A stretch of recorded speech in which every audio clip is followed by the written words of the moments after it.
Кыргыз Республикасынын президенттин милдетин аткаруучу премьер-министр Садыр Нуркожоевич Жапаровдун катышуусундагы маалымат жыйынын ачык деп жарыялаймын.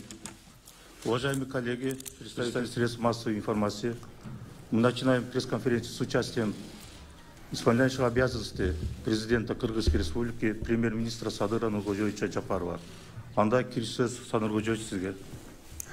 Саламатсыздарбы, массалык маалыматтар каражаттарынын өкүлдөрү. Бүгүн ушу сиздер менен ачык суроо жоопторго пландадык элек. Бүгүн саат 2-ден баштап бир 6-7-лерге чейин бир 3-4 саат кенен кесир сүйлөшөбүз деп ойлодум элем, бирок тилекке каршы азыр жолдо келатып мага кабарлашты. Саат 4-тө Россиянын премьер-министри менен телефондук сүйлөшүү болот экен. Ошондуктан сиздерге 1,5 сааттык эле убакыт бөлүнүп калды. Бул мынакей ушу күтүлбөгөн окуя болуп калды. Болбосо мен сиздерден журналисттер үчүн дайыма эшигим ачык. Мен ачыкмын сиздерге, муну өзүңүздөр билесиздер. Ошон үчүн бүгүн мына 1,5 саат убакыт бөлөлү, макул десеңиздер. Анан эгерде дагы үлгүрбөй калган журналисттер болсо, анда кийинчерээк бир 15-20 кийин кенен убакыт болот. Ошондо бир кенен сүйлөшсөк деп ойлойм да. Ошондуктан уруксат берсеңиздер 1,5 сааттын ичинде бүтүрсөк азыр. Урматтуу кесиптештер, сиздерден сураныч бүгүн 86 салык маалымат каражаттарынын өкүлдөрү катышып отурат. Ошондуктан ар бириңиздер суроо берип калууга үлгүрүңүздөр. Ар бириңиздерге бирден гана суроо берүүгө мүмкүнчүлүк түзүлөт. Анда биринчи сөз, биринчи микрофон 24 кежи Жазгүл Масалиева. Саламатсызбы, Садыр Нуркожоевич. Мен конституциялык реформа боюнча суроо берейин деген. Бул конституциялык реформанын айланасында суроолор көп. Сиздин оюңузду бир мандаттуу шайлоо боюнча гана беребиз. Ошол эле учурда азыр айрым маалыматтарга караганда президенттин ыйгарым укуктары күчөтүлүп, бийлик бир колго топтолот.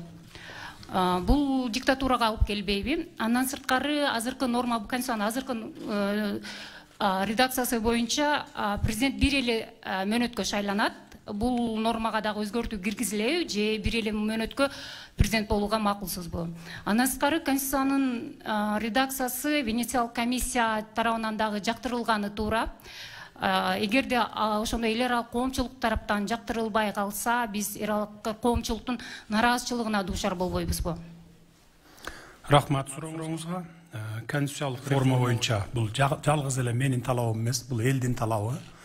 Анткени өткөн жолку элдин толкундоолору ошо партиялык системага каршы, анан бийликтин жүргүзүп жаткан саясатына каршы деп чыгышкан. Азыр конституциялык долбоор даярдалып жатат. Буну баягы адистер даярдап атат. Өкмөттөн бар, президенттин аппаратынан бар, коомчулуктан бар. Буну жакын арада парламентке алып чыгып беришет. Бул долбоорун гана берет. А парламентте кандай талкуулап, кандай конституцияны кабыл алат, аны парламент жана ошол коомчулук чечет дагы.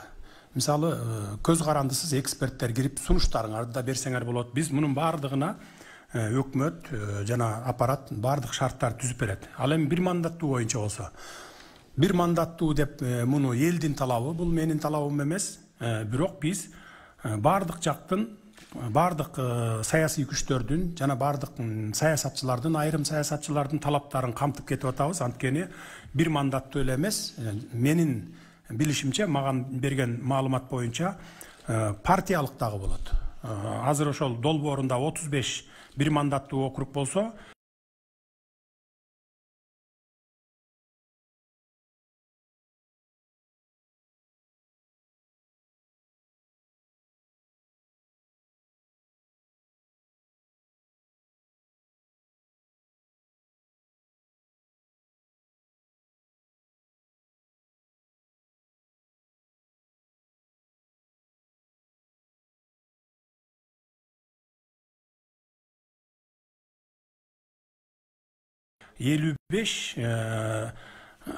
партиялар менен келсин деп ушундай долбоорду жасап атышыптыр. Ошондо 90 депутат болсун деген ушундай сунуштар бар экен. Аны эми коомчулук өзүңүздөр көрөсүздөр, түз эфирден берилип турат. Мен ошону өзүм айтып атам, менин сунушум бул. Бир дагы статьясын же болбосо жанакындай сунуштарды мындай элден жашырбай түз эфирден көргөзүп тургула деген сунушту айтып атам. Кудай буйрса муну убагында камсыз кылабыз.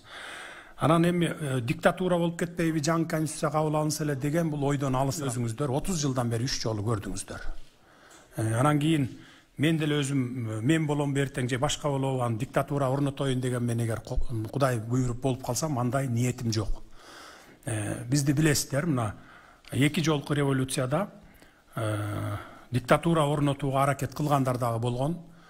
Ошол эле мезгилде бийлик колуна тийгенден кийин саясатчыларды куугунтуктаган мезгилдер болгон, баягы буйрутма өлтүрүүлөр болгон, анан жана журналисттерди дагы бычактап кеткен учурлар болгон.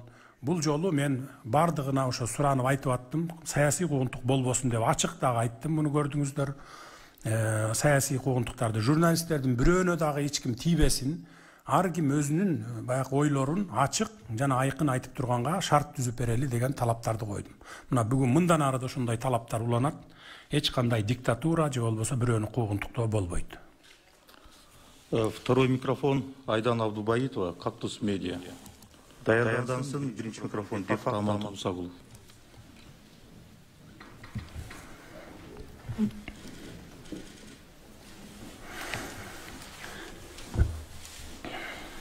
Здравствуйте, Садыр Нургоджоевич. Российский иностранный бизнес жалуется на то, что из-за преследования госорганов и налогов им очень тяжело вести бизнес в Кыргызстане. Вот в частности, Билайн недавно говорил, что у них есть трудности с ведением бизнеса в Кыргызстане.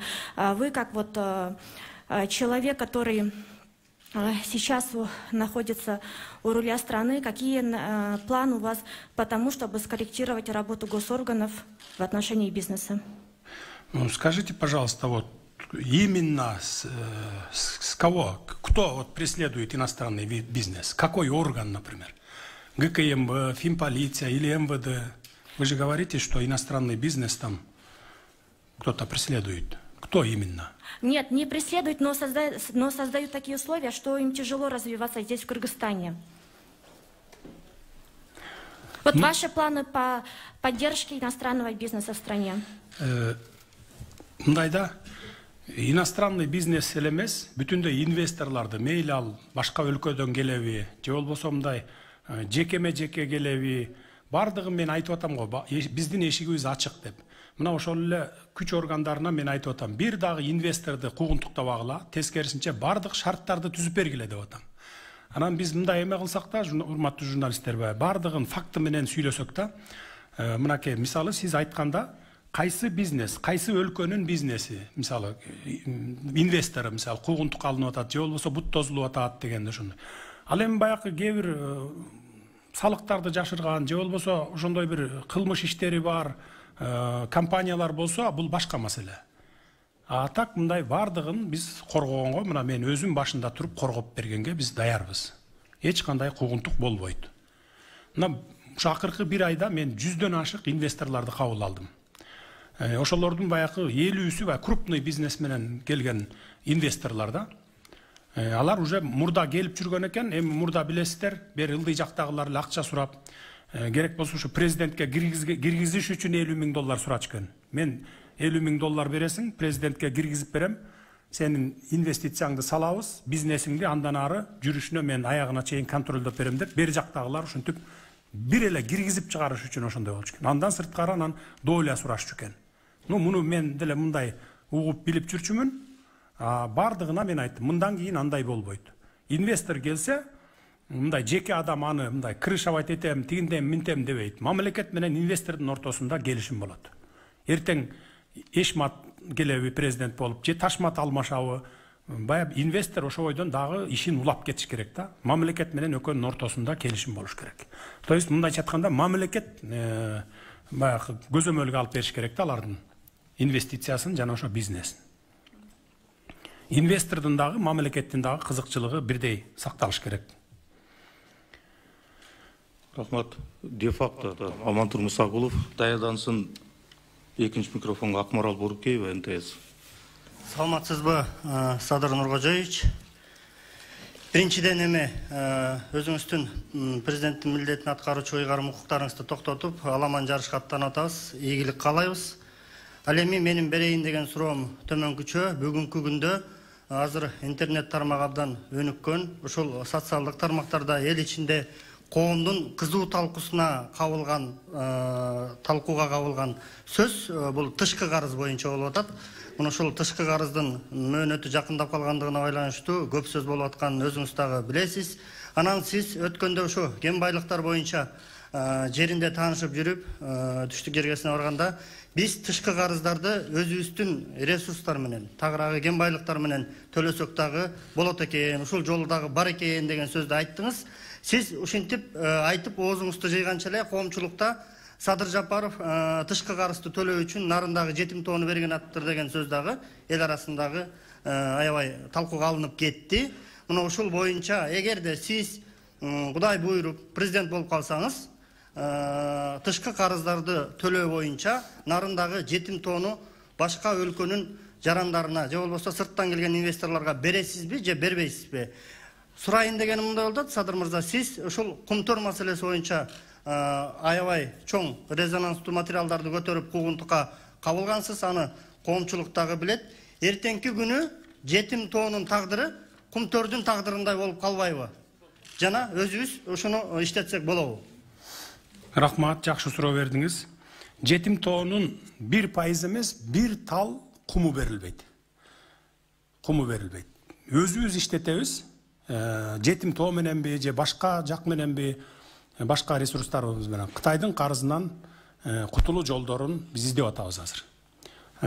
Кутулуу жолдору бар, аны табабыз. Чечилбеген маселе жок, аны да чечебиз. Мына жетим тоо боюнча бул ушак сөз.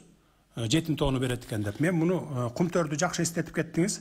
Мындан 8 жыл мурда мен кумтөрдү алалы дегенде каршы чыгып, ошого бут тозуп, керек болсо бир эмес 2 жолу камалып чыктым.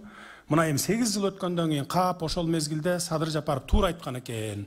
Ошол мезгилде алып койсок, быйыл мамлекетибизге 15-16 миллиард доллар киреше алып келмек экен деп атасыздар мына. Айрым журналисттер бар, саясатчылар бар. Мына бүгүнкү күнгө чейин депутат болуп жүргөндөр дагы бар, ошол мезгилде каршы чыккан. Ошондуктан бул биз кумтөрдүн катасын жетим тоо болобу, же башка кен байлык болобу, биз кайталабашыбыз керек. Тарыхтан сабак алышыбыз керек. Ошо сизге ошол ар кандай азыр Кыргызстанда эч нерсе жашыруун эмес да. Бул ошол сөз болгон. Жетим тоодо 5 миллиардтан ашык темирдин запасы бар да, тонна. 5 миллиард тоннадан ашык. Бул бир 50 миллиард доллардын тегерегиндеки биздин сырьё боюнча запасыбыз да. Анан ушунун сырьёсу менен баякы сырьёсун берип кутулсакпы деген сөз болгон. Азыр деле ал сөз уланып жатат. Анткени муну бул сырьё менен гана да, мындай сырьё менен. Бир дагы бир чет мамлекеттин катышуусу болбойт, биздин өзүбүздүн гана катышуубуз болот. Эгерде ошол менен кутула турган болсок. Бир дагы процент башка өлкөлөргө бербей туруп кутулабыз. Анткени мына мисалы кара кечени алалы, көмүр алып ТЭЦке берип атпайбы? ТЭЦке берип атат, элге сатып атат. Жөн эле тоо болуп жатат кара кече. Анан ошонун четинен барып эле баягы казып алып эле ташып атат. Бул жетим тоо дагы ошондой да. Четинен эле казып эле сырьёсун ошол эл аралык дүйнөлүк баа менен сатсаң эле, ошондо бир жылда биздин эсеп боюнча 1 жылда 1 миллиардка жакын долларынан кутулуп койсок болот. Жөн гана сырьёсун берсек эле. Ал эми биздин чек арага чейин, Торгартка чейин ошо 300 километрдин ар жак бер жагы болот экен. Ошол жерге мисалы ошол темир тоодон алып, чек арага чейин өзүбүз ташып берип турсак, бүт өзүбүздүн жарандарды иштетсек, ошондо 1 жылда ошо 1 миллиард долларга жакын сырьёну биз Кытайга берип эле ошондон ошонун акчасын алып, анан жеке эле Кытайдын карызы эмес, башка карыздарды да кутулуп койгонго мынакей бир жолу. Бул бир жолу да. Башка дагы бир 2-3 варианты бар, аймаларды кийин сүйлөшүүлөр жолунда чечебиз. Рахмат. Ийгилик каалайбыз. НТС даярдансын. Саламатсызбы, Садыр Нуркожоевич, Акмарал Сабаттар НТС. Менин суроом да ушул тоо кен тармагына байланыштуу болмокчу. Кече жакында өзүңүз аймактарды барып кыдырып келдиңиз. Анан бүгүнкү күндө мына жер үй токтоп турат. Андагы техникалар өрттөнгөн. Анан ушул жер үйдүн кийинки тагдыры кандай болот? Ошол суроону берейин дедим эле сизге. Андан кийин ушу жер үйдү өрттөгөндөр кандайдыр бир кылмыш жобуна тартылабы? Бүгүнкү күндө.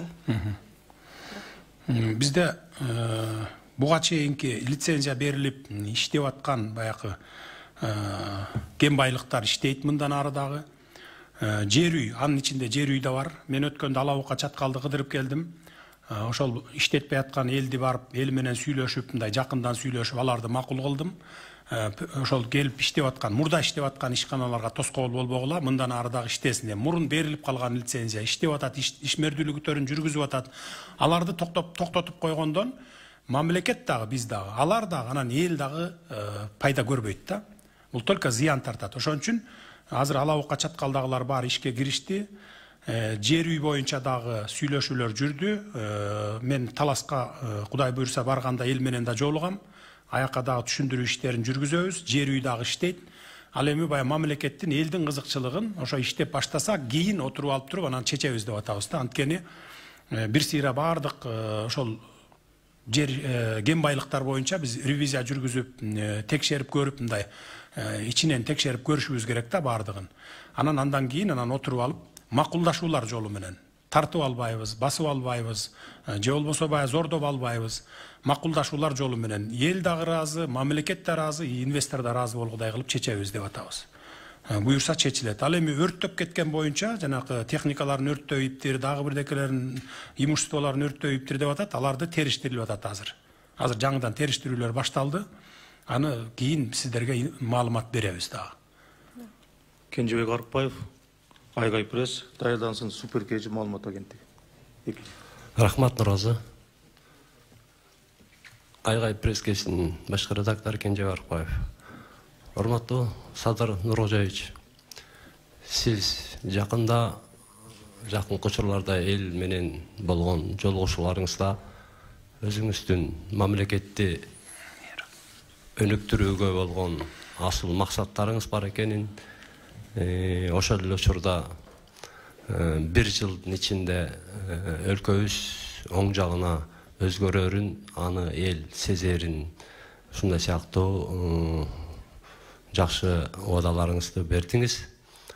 Ошол эле учурда бирок турмуштун реалдуу призмасы менен карасак, азыр экономикабыздын абалы чындап эле оор, деги эле бардык сфераларда абал анча кубанычтуу эмес.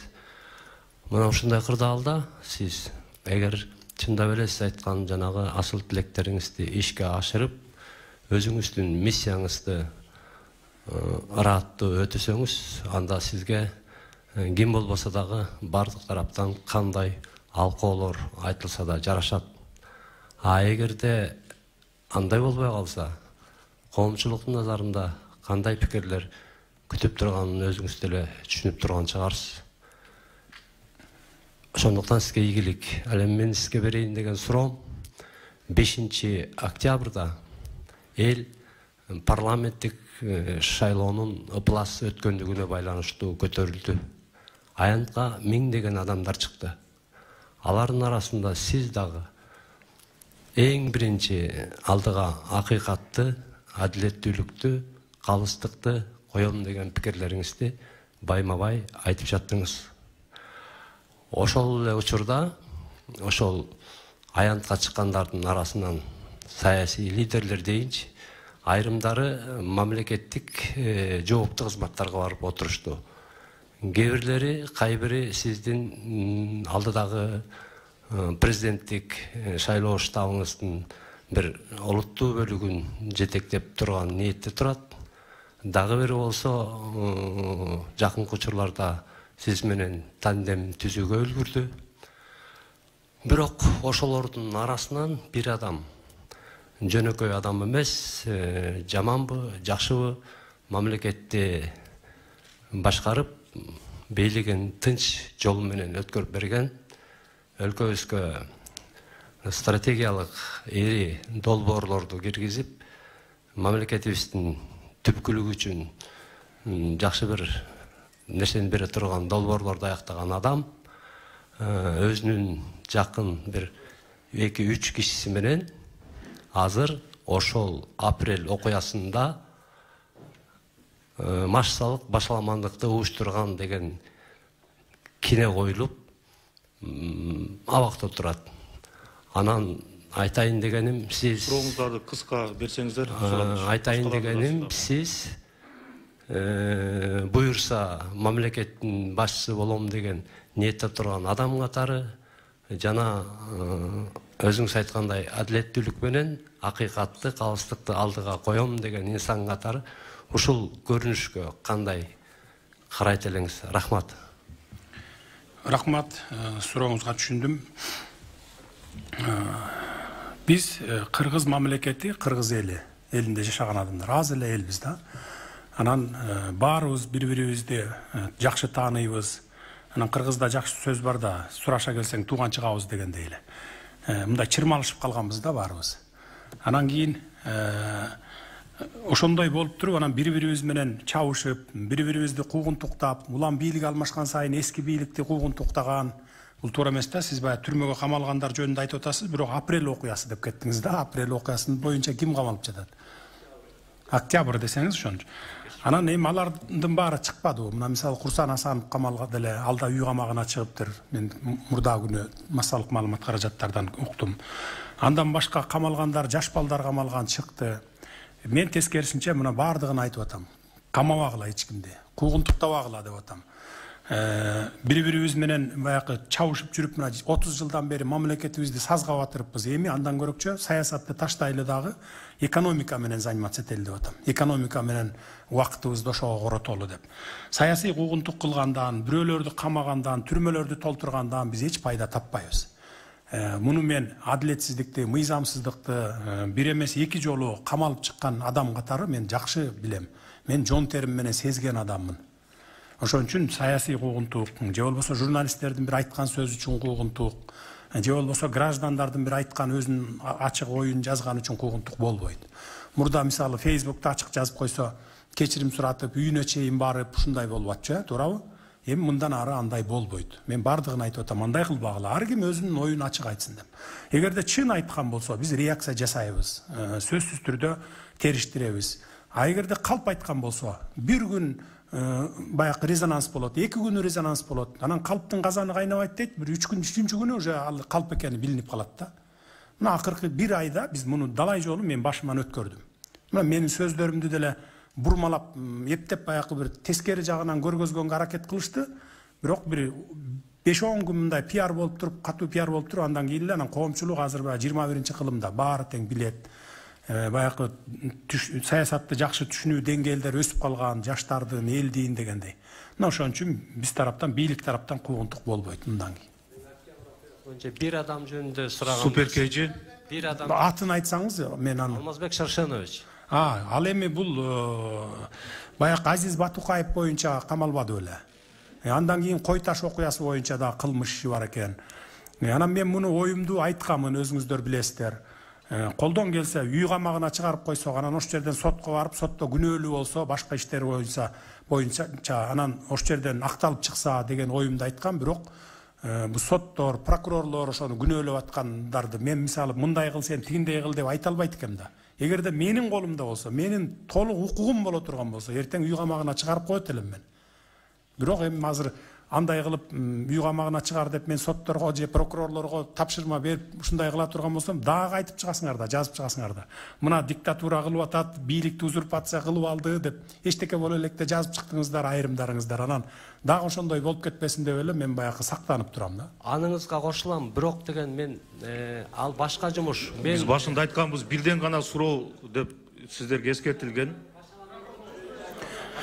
Экинчи микрофон Суперкеджи. Саламатсызбы, Садыр Нургозжоевич, Жылдыз Жүскенбаева, Суперкеджи. Өлкөдө эпидемиологиялык абал курчууда, ага карабастан сиз аймактарды кыдырып жатасыз, ал жака элдер чогулууда, айрымдар бул аракетиңизди шайлоого карата даярдык деп баалашууда. Бул боюнча пикириңиз кандай? Мен аймактарды кыдырганда мен түштүк жергесин кыдырып келдим. Баткен, Ош, Жалал Абад. Анткени ушул башаламандыкты пайдаланып, улуттар аралык жаңжал чыгарып ийүү күчтөр пайда болду. Андан сырткары ушу чек арада жаңжал чыгарабыз деген күчтөр да пайда болду да. Бул бүгүнкү COVID-19 да коркунучтуу нерсе. Эгерде ошол улут аралык жаңжал чыгып кетсе, анда COVID-19 биякта эле калып калат да. Ошон үчүн биз кайсынысы коркунучтуу болсо, ошол ишти жасашыбыз керек. Мен ошол ишти жасаш максатында профилактика жүргүзүп келейин деп эл менен жолуктум. Көзмө көз жолуктум. Эми баягы СМИ аркылуу деле жолугуп айтсак болот эле кайрылууну. Бирок ал СМИ аркылуу кайрылганыбыз 10 жолу кайрылдык буга чейин мен. Башынан биринчи күндөн баштап кайрылып келатам. Бирок ал эффект бербейт экен баягы. Көзмө көз отуруп, анан ошолордун диаспоралары менен жолугуп мындай жабык эшик артында сүйлөшкөнүң бул эффект берет экен да. Мен ошон үчүн ошо түштүктү кыдырып келдим. Түндүк тарапты мен кыдырган жокмун. Нарынга болсо биз чогулушту пландаштырган эмес элек. Менин бараарымды угуп алыптыр дагы, элдер чогулуп алыптыр. Чогулуп алып анан ызы чуу салып, баарыбыз жолугабыз, эмне үчүн тиги жабык эшик артында сүйлөшөт деген ушундай бир талаптарды койгон экен. Анан мен өзүм ошол жерден буйрук бердим. Эшикке чыгаргыла, эшиктен жолугалы баарын деп залдан. Мына башка түндүктүн башка региондорун кыдырган жокмун. Мен түштүккө только ошол максатта гана барып келдим. Рахмат. Fox Media Данияр Үсөров, даярдасын BBC. Саламатсыздарбы? Урматтуу кесиптештер, урматтуу Садыр Нуркожоевич. Fox Media Данияр Үсөров, сизге мындай суроом бар да, чек ара маселеси боюнча. Жакында Ош, Жалал Абад, Баткен облустарына сапарыңыз менен бардыңыз. Ошол жерден белгилүү болгондой, чек ара маселеси, чек ара кызматы мындан ары Улуттук коопсуздук мамлекеттик комитетине карай турган болуптур. Эгерде Улуттук коопсуздук мамлекеттик комитетине карай турган болсо, ушул чек араны делимитациялоо жана демаркациялоо маселеси чечилишинде кепилдик барбы же жокпу? Ушул суроону берейин дедим эле, анан да мүмкүн болсо экинчи суроону берип коеюн. Жакында эле Нарын облусуна бардыңыз, ушул жана электр энергиясына болгон чектөөнү алабыз дедиңиздер 2021 жылдын май айынан. Эгер май айынан ала турган болсок, ушул эмки ОЗПга, осенне-зимний периодка жабдыктар, ошол эле көмөк чордондор даяр болобу же даяр болбойбу? Ушуну эксперттер менен бир талкууладыңарбы? Себеби дегенде чектөөнү алгандан кийин ошо жанакы электр энергиясын колдонуу көбөйөт да. Мындайча айтканда, күч келет ошол эле жана көмөк чордондорго, лептерге. Рахмат. Рахмат. Бул чек ара маселесин улуттук коопсуздук кызматына берүү боюнча чечимди кабыл алдык. Бул жерден эч бир зыяны тийбейт мамлекетке, тескерисинче ошо чек ара кызматында иштегендердин айлык акылары көтөрүлөт. Бул ушу 2-2,5 миллиард сомдун тегереги болот экен. Ал акчаларды дагы биз булактарын таптык. Ошондуктан ушундай чечимге келдик. Анткени биздин СНГ өлкөлөрүнүн дээрлик баардыгында чек ара кызматы ошо улуттук коопсуздук кызматынын курамында турат экен. Мурда эле турчу, ошол илгертен бери, союз мезгилинен бери ошол өзгөрүлгөн эмес да. Чек ара маселеси Кудай буйрса чечилет деп ойлоп атам. Мына 30 жылдан бери чечилбей келе жатпайбы азыр? Талаш тартыштар болот. Ошону коңшу өлкөлөрдүн айтымында биздин Кыргызстандын бийлик тарабынан созулуп келатат экен да, баягы чечилчү маселелер. Ошондуктан биз көпкө созбой тез аранын ичинде чечкенге аракет кылалы деп ушундай чечимге келдик. Кудай буйрса чечилет. Электр энергия боюнча биз адистер менен кеңештик, эксперттер менен талдадык өзүбүзчө. Чектөөнү алып салалы деген чечимге келсек деле болот экен азырчы. Бирок көпчүлүгү баягы эл, эгерде алып салсак, эл азыр электр энергияны үнөмдөш үчүн, чектен ашып кетпеш үчүн көмүр колдонуп атат да. Эгерде алып салсак, анда көмүрдү колдонбой калат дагы, анда аябай күч келет экен дагы, трансформаторлор атылып, жарылып, анан кыштын күнү ошо катастрофа болуп кетет деген бир чечимге келип, ошо менен быйыл кышта токтотуп калдык. Майдан баштап, май-июндардан баштап алсак болот экен чектөөнү. Алганда эмки 21-22 анын баарын талдадык. Анын баарын кеңешип кестик. То есть мындайча айтканда ар бир чечимибизди 7 өлчөп бир кесип атабыз. Рахмат. BBC даярдансын, акча бар. BBC радиосу, аты жөнүм Азиза Марат кызы. Шыкуунун жыйынында Владимир Путин сизге кайрылып Кыргызстан тууралуу айтып жатып, Кыргыз, Кытай проекттери бар экенин айта кетти.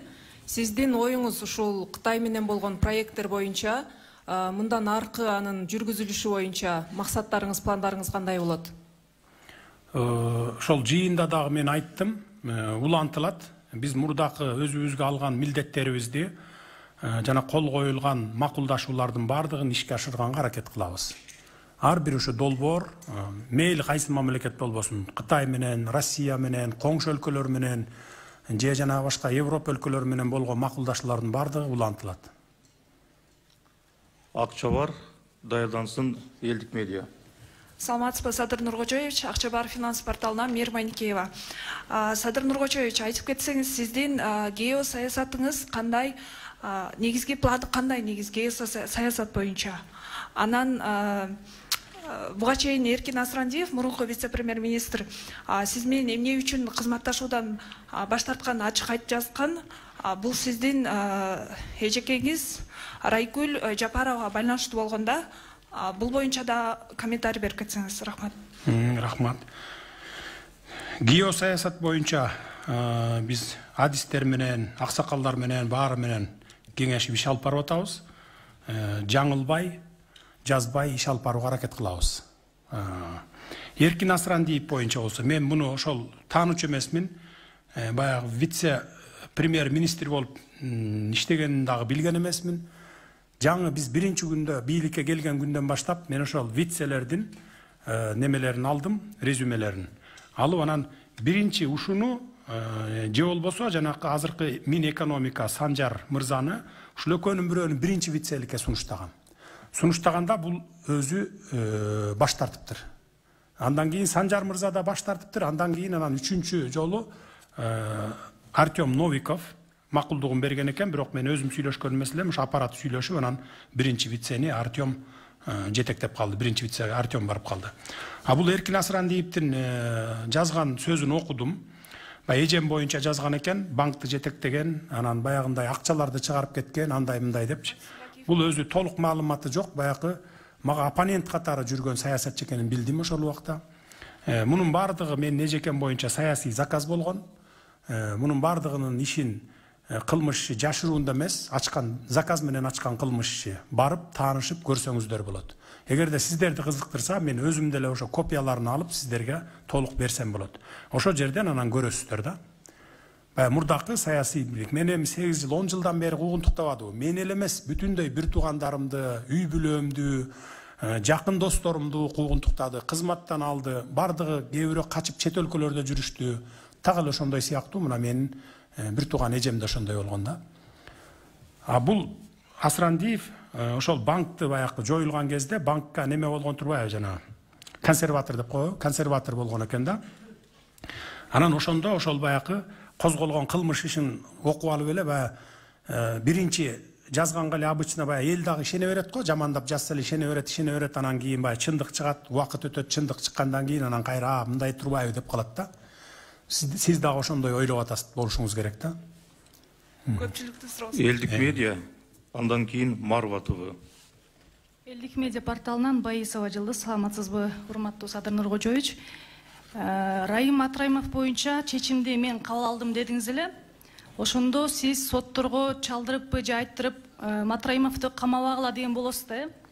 Эгерде андай болсо, көз карандысыз сот системасы эмне болот? Дагы бир Жок, сиз жаңыласыз. Райым Матраимовдун иши сотко жете элек. Муну улуттук коопсуздук кызматы алып келип жапкан. Улуттук коопсуздук кызматы алып келип жапкандан кийин эле маган кабар беришти. Мына кармап келдик, бияка жаптык, камаган атабыз деп. Анан ушу бир 6-7 саат бою сүйлөшүүлөр жүрүптүр. Муну камап койгондо биз мамлекетке бир тыйын акча алып келе албайт элек. Ошондон анан биз мен саясий чечим кабыл сурандым. Мен сурандым, улуттук коопсуздук кызматынын төрагасынан муну камап койгон менен эмне пайда дедик. 6-7 саат ошондой совещание өттү бизде. Анан кийин бул өзү дагы ачыгын айтты, мени камап койгон менен эч нерсе келбейт, андан көрө мен ошол баягы мамлекеттен алганымды, же болбосо баягы мыйзамсыз байыган мүлктөрүмдүн баарын, акчамдын баарын Кыргызстанга кайра алып келип киргизип берейин деп ушундай сурангандан кийин ушундай саясий чечимди кабыл алдык биз. Буга чейин 10 жыл, 15 жылдан бери деле биздин тарыхыбызда болуп келатпайбы? Камап койдук мына саясатчылардын көбү камалды, 100гө жакыны камалды, майда чүйдөсү менен кош эсептегенде. Бирок бир тыйын акча кайра кустубу? Кускан жок да. Мына Атамбаев боюнча эле алалы, Атамбаев жана анын тегерегиндегилер боюнча 2 жылдан бери камакта жатат. Bir мүлкү мамлекетке бүгүн мына могу мүлкүн алдык же бир 5 сом төктүрүп алдык деген жок да. 2 жылдан бери биз миллиардтарды колдонуп мамлекеттин, ошо сиз менен биздин акчаларыбыз, карапайым калктын акчасы, бюджеттин акчасы. Ошо менен биз багып келатабыз бүгүн. Мына мындан ары дагы багабыз. Анан келгиле мындай бир иштин көзүн билип, көзүн көрүп турсаң, ушул туура багытта кетет деп, көзүн көрүп турсаң, ошол багыт менен кетели. Бул менин чечимим бул Кыргызстанда биринчи эле жолу болуп аткан жок да. Дүйнөлүк практикада колдонулуп аткан, башка мамлекеттер колдонуп аткан бул практика. Камап койгондо эмне пайда? Мамлекетке чыгым келет. Андан көрөкчө кустуралы, бардыгын алалы дегендей. Адаттан тыш бир суроо бергим келип атат. Негизи Бирден гана суроо, Марва ТВ, андан кийин Азаттык. Саламатсызбы, Садыр Нуркожоевич, саламатсыздарбы урматтуу маалымат каражаттарынын өкүлдөрү. Менин атым Улукбек, Марва телекомпаниясынын башкы директору. Урматтуу Садыр Нуркожоевич, азыр өлкөбүз оңой эмес кырдаалда, анын ичинде сизге дагы бүгүнкү мындай бир убакыт аз.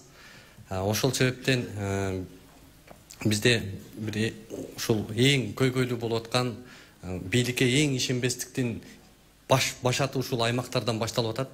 Буга чейинки бийликтер ошонун тагдырын көрдү. Жергиликтүү бүгүн ошол коррупционерлер борбордо эмес аймактардан да башталса деген ойду айткыбыз келет. Андан сырткары мына 2013-жылы Атамбаевдин президенттик учурунда Кытай өлкөсү менен Кыргызстанда келишим болгон, 35 жылдык келишим. Ал келишимде жанагы Түркменистандан өтүп аткан газ түтүкчөсү жөнүндө. Мына ушул жерде бир топ коррупциялык чоң схемалар бар экендигин эксперттер ачык айтып чыгышкан. Ошол эле учурда алай өрөөнү, чоң алай өрөөнү эки жака бөлүнүп каларын дагы эксперттер айтты да. Мына ушул маселеде жанагындай 1 метр 1,45, 1,22 метрлик чоң түтүкчөлөр болорун белгилешкен да. Анан жанагы келишимде эч кандай бир арендасы, ижара акысы, бир конкреттүү көрсөтүлгөн эместиги, жана коопсуздугун ошол Кытай өкмөтү коргоорун, мына ушундай түшүнбөстүктөр бүгүнкү күнгө чейин эл арасында айтылып, эксперттер талдап айтып келди, бирок эч кандай бир ачык талкуулар болбоду. Ушуга бир көңүл буруңузду өтүнөт элек. Экинчиси, мына кара казык алтын кени жөнүндө да маалыматыңыз бар.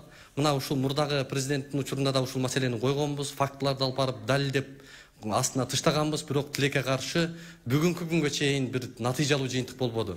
Оштун прокуратурасынан келип, күч органдары басып коюп аткан да. Мына ушул маселеге эми сизден чоң үмүтүбүз бар, чоң ишеничибиз бар.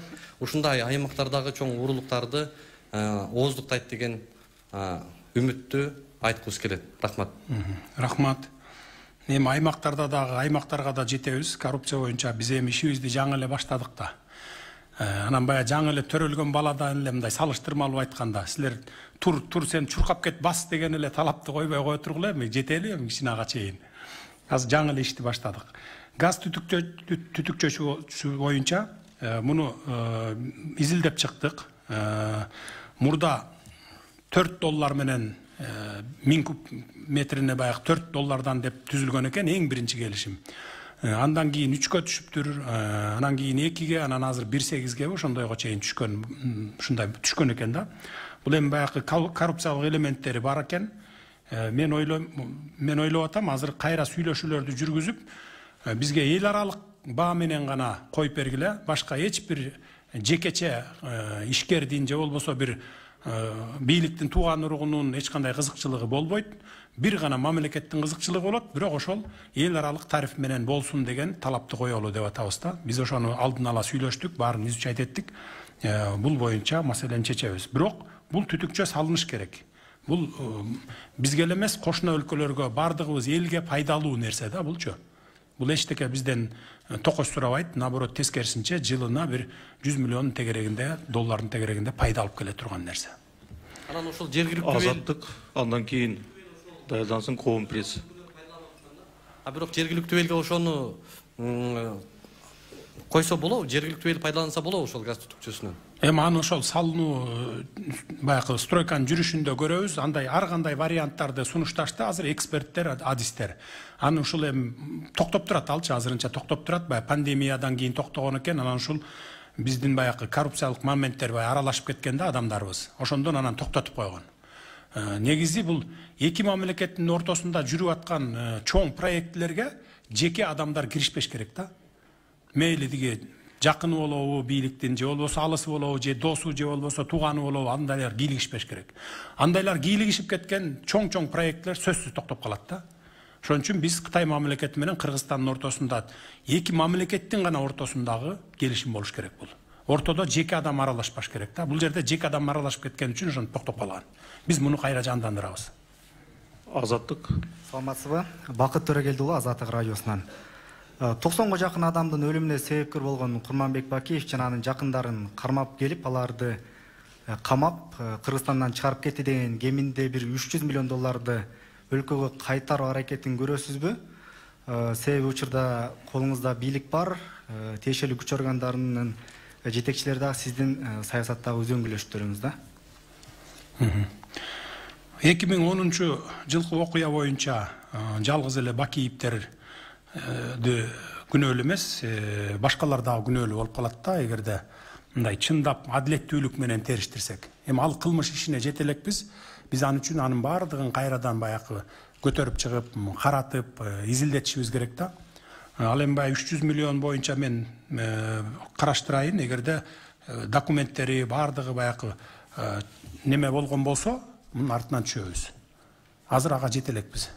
Курманбек Бакиевдерди, анын жакындарын, ошол кездеги жогорку жетекчилерди Кыргызстанга экстрадиция маселеси боюнча сиз ойлонуп көрдүңүзбү? Анан кантип алып кетсе болот? Биз бул маселени көтөрөбүз, сөзсүз түрдө. Бул бүгүн эле эмес, же эртең эле улана турган нерсе эмес, бул 10 жылдан бери келатат го. Экстрадиция кылып бергиле деп ген прокурор сурап атат.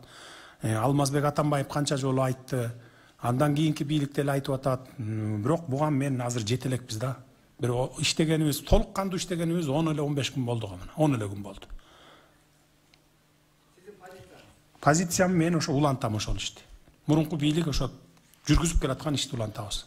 Баяна Кулова, Коом пресс, андан кийин даярдансын Мир ТВ. Саламатсызбы? Коом пресс, Баяна Кулова.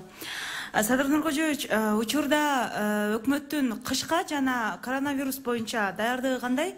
Ошо кышкы даярдык боюнча айтып кетсеңиз, анан учурда көрүп атасыз, күнүгө 500дөн ашык адамга коронавирус жугуп атат, чыгып атат, ондогон адамдар өлүп атат. Деги эле буларды даярдоодо азыр айтылып атат, больницаларда орундар калбай калыптыр деген сөздөр бар. Анан медикаменттер жетиштүүбү, орундар жетиштүүбү, ушул боюнча кененирээк маалымат бериңизчи, сизде барбы? Коронавирус боюнча күнүгө 2 жолудан маалымат алып атам, эртең менен кечинде. Орундар бар, жетиштүү. Сизге бирөө айтып аткан болсо, орун жетишпейт деп, ал калп. Кышка даярдык Кудайга шүгүр, даярбыз. Көмүр запастары бар. Апрель-майга чейин жете турган запастар бар, дагы келип атат. Коронавирус боюнча дары-дармектерибиз 3 ай, 4 айга чейин запастары бар. Бүт бардыгы. Дагы башка коңшу өлкөлөрдөн, жана биз союздаш өлкөлөрдөн дагы келери күтүлүп атат. Медиктер канчалык деңгээлде даяр? Медиктердин саны аз болуп атат. Чындыгында медиктер аз. Баягы мурда чечилбей келген акчаларын чечип бердик. Анын баарын бюджеттен баягы бериле турган акчаларын баарын бердик. 300 миллион сомдун тегерегинде берилбей аткан экен мурда. Баягы медиктердин акчалары баягы 200 миңден, анан жанакы иштеген иштери кызматтары боюнча өкмөт убада берген акчаларын баарын чечип бердик. Азыр бир гана маселе турат, ошо медиктердин эмгек акысын кантип көтөрүп беребиз деген. Чтоб баягы кызыгыш үчүн, кайра жумушка көпчүлүгү келиш үчүн, эми көбү коркуп баягы кетип калды да көбү коронавирустан кийин. Анан азыр бизде планыбызда бар, ошо 40%ке чейин көтөрүп берсек деп. Бул бирок эмдиги жылы. Эмдиги жылкы бюджетибизге жараша ошо көтөрүп берсек болот экен. Эгер 40% көтөрсөк, ал дагы бир 2 миллиард, 2,5 миллиардтын тегерегинде бюджетке дополнительный акча болот да ошондо. Биз бул жагын карап атабыз. А так, Кудайга шүгүр, баары бар. Рахмат. Мир ТВ, андан кийин Нур телеканалы. Добрый день, Садыр Нуркожоевич, Жазгуль Каримова, телеканал «Мир». Накануне в ходе саммита ШОС вы публично обратились к главе России о желании провести телефонный разговор. Сегодня вы заявили о том, что переговорите с премьер-министром России. Скажите, пожалуйста, о чем будет разговор, какие вопросы будут подняты? И сегодня же в одном из информагентств появилась информация, что главы Узбекистана и Казахстана хотят нам помочь. Ну, о чем, да, это речь?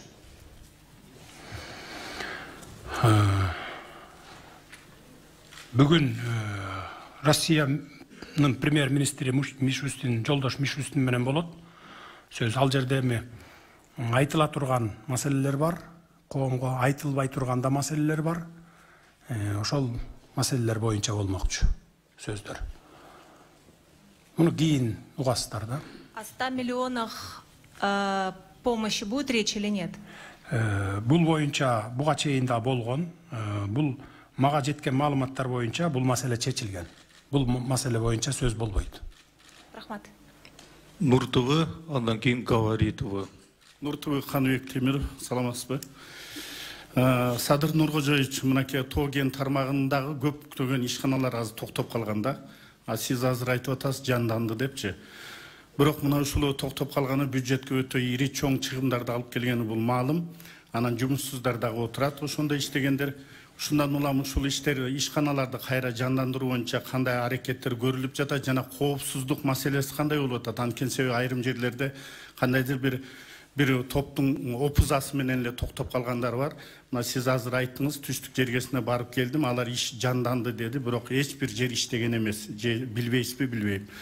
Бирок дагы бир маселе, ушул тоо кен секторундагы салыктын жүгүн көтөрүү маселеси коюлганда, эгерде ушул салыктын көтөрүлсө, инвесторлор мынакей коопсуздук болбой атат, булар келбей калуу коркунучу жокпу? Сиз ушуга кандайча ушу аракеттер көрүлүп жатат?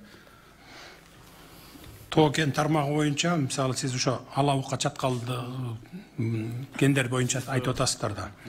3 күндөн бери губернатор ошол жакта жүрөт. Жалал Абад боюнча өкмөттүн өкүлү да. Ошол жакта жүрөт, эл менен жолукту. Баары ишке киргенге уже жанданып баштады. Бир момент бар, мен сиздин оюңузду билип турам. Бозумчак кени боюнча Кылыч Шанаев деген мырза bir 5-6 баланы, 10 чакты баланы уюштуруп алып барып иштетпейсиңер деп ушундай бут тозуп атат экен.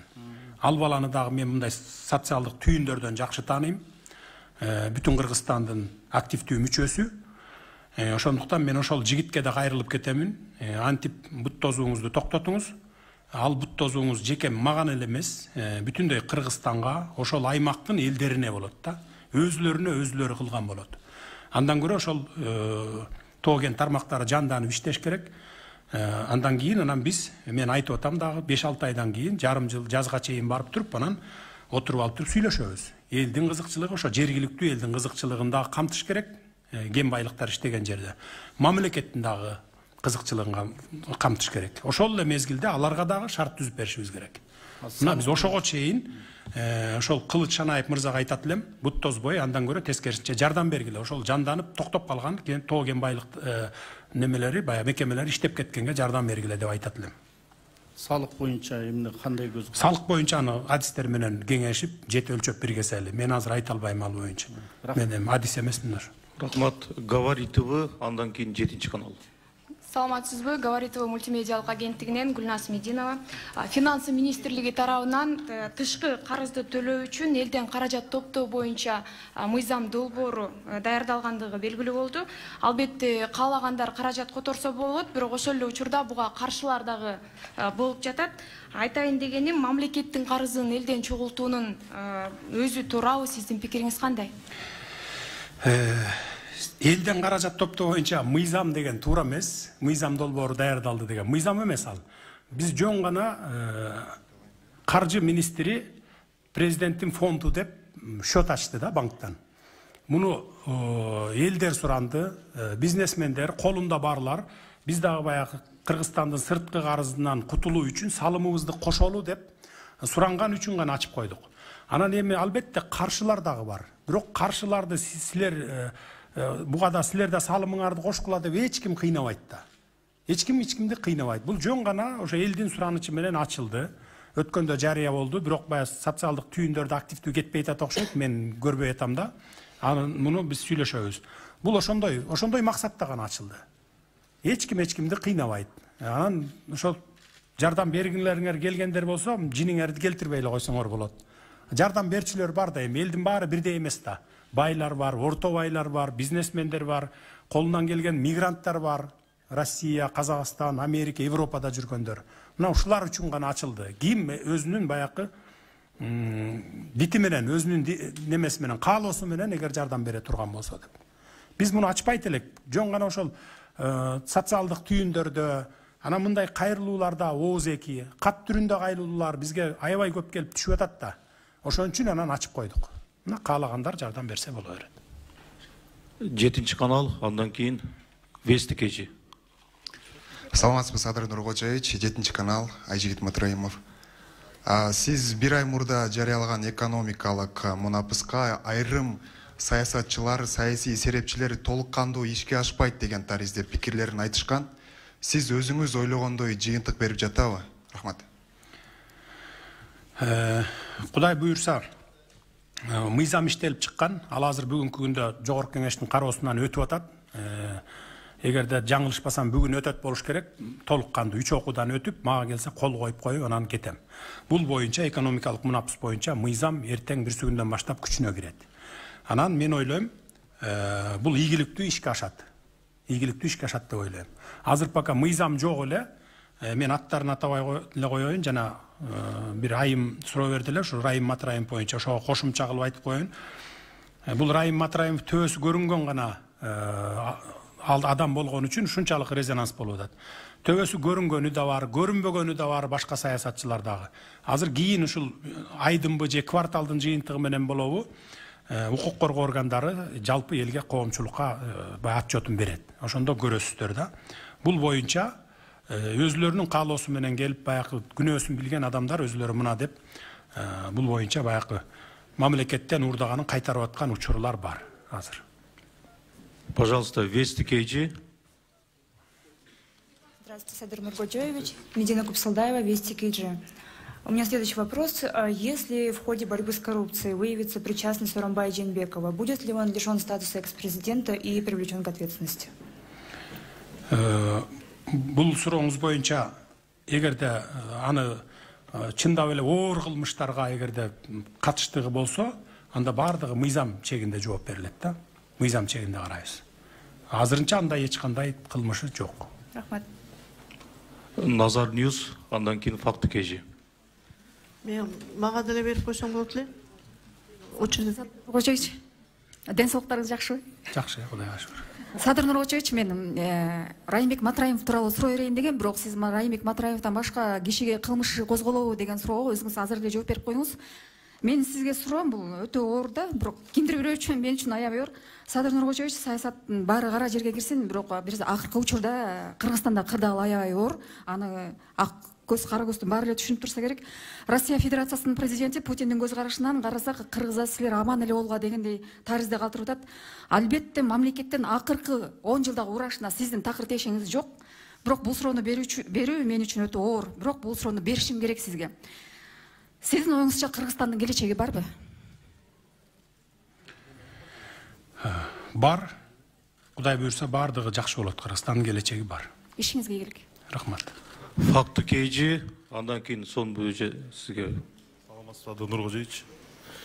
Факты KG, Тилек Рыскулов. Мен бере турган суроом, Кыргызстан акыркы жылдары экономикалык кризиске кептелди. Ушу экономикадан чыгыш үчүн көмүскө экономиканы чыгаруу боюнча кандай иштери жүрүүдө?